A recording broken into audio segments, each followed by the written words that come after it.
Hello दोस्तों, ICICI bank के result आने वाले हैं, बहुत ही जल्दी आने वाले हैं। हम इसके रिजल्ट के एक्सपेक्टेशन के बारे में बात करेंगे। दोस्तों, ये कॉन्सिस्टेंट एक रिटर्न गिवर रहा है। बीच में प्रॉब्लम्स थी, 2-3 साल इसका परफॉर्मेंस अच्छा नहीं था, लेकिन अब बहुत हद तक पटरी पर आ रहा है इसका परफॉर्मेंस। इन्वेस्टर अगर आप हैं आईसीआईसीआई बैंक के, तो बहुत ही इंपॉर्टेंट इंफॉर्मेशन हम आपको बताने वाले हैं। सबसे इंपॉर्टेंट है, 24 अप्रैल आपको नोट करके रखना है, शनिवार का दिन है।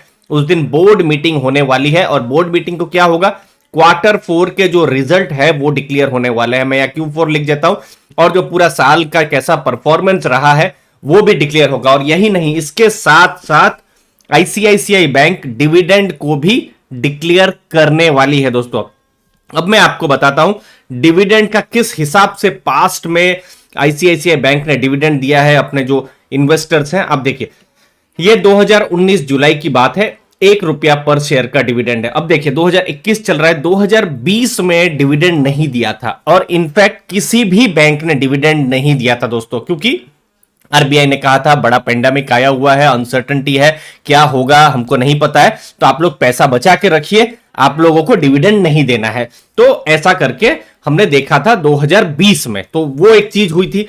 अब देखिए 2018 में ₹1.50 का डिविडेंड, फिर देखिए 2017 में बोनस भी दिया था और ₹2.50 का भी डिविडेंड था। फिर 2016 में ₹5 का डिविडेंड और फिर ₹5 का डिविडेंड। तो कंसिस्टेंटली जो बैंक है उसने डिविडेंड दिया ही है, लेकिन 2021 में अब फिर से डिविडेंड देने जा रही है। यहां पर दो टाइप की एक चीजें हो सकती है।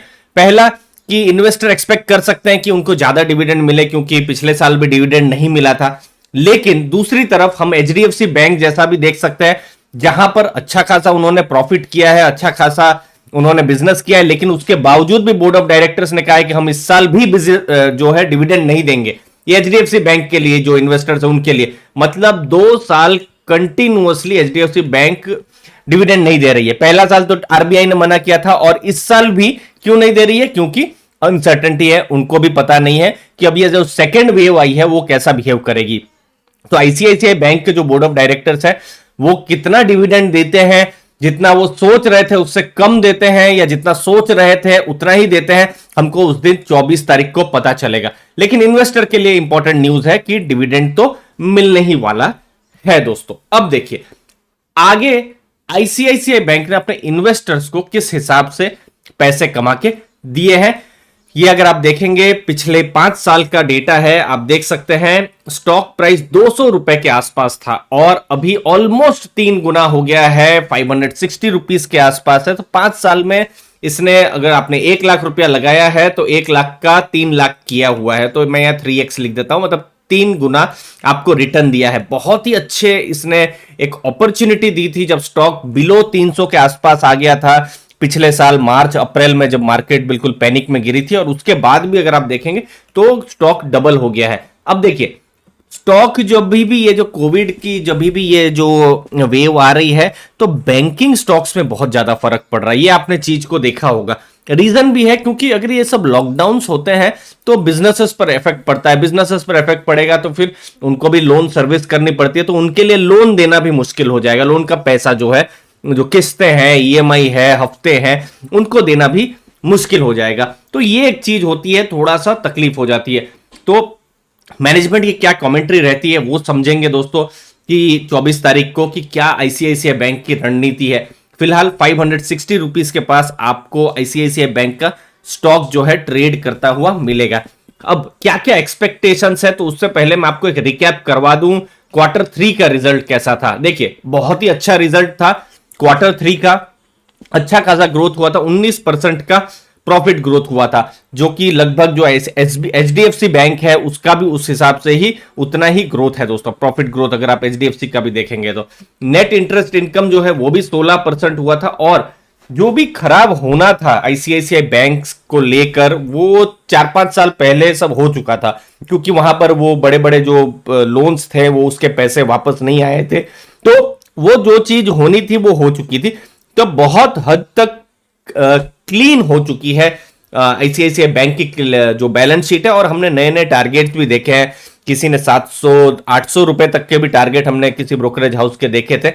तो क्वार्टर 4 में और ज्यादा क्लैरिटी आएगी, इसीलिए हमको as a shareholder, as a market participants बहुत ज्यादा इंटरेस्ट है कि कैसा उनके कमेंट्री है। देखिए, बिजनेस तो आईसीआईसीआई बैंक का हमको पता ही चल जाएगा, लेकिन मैनेजमेंट को क्या लगता है, बिजनेस हो रहा है, नहीं हो रहा है, कैसा हो रहा है, कैसा होगा, वो हमको पता चलेगा। अब देखिए, इकोनॉमिक ग्रोथ फिर से रफ्तार पकड़ रही थी, लेकिन ये वायरस के कारण से थोड़ा सा ढीली या फिर धीमी पड़ गई है रफ्तार।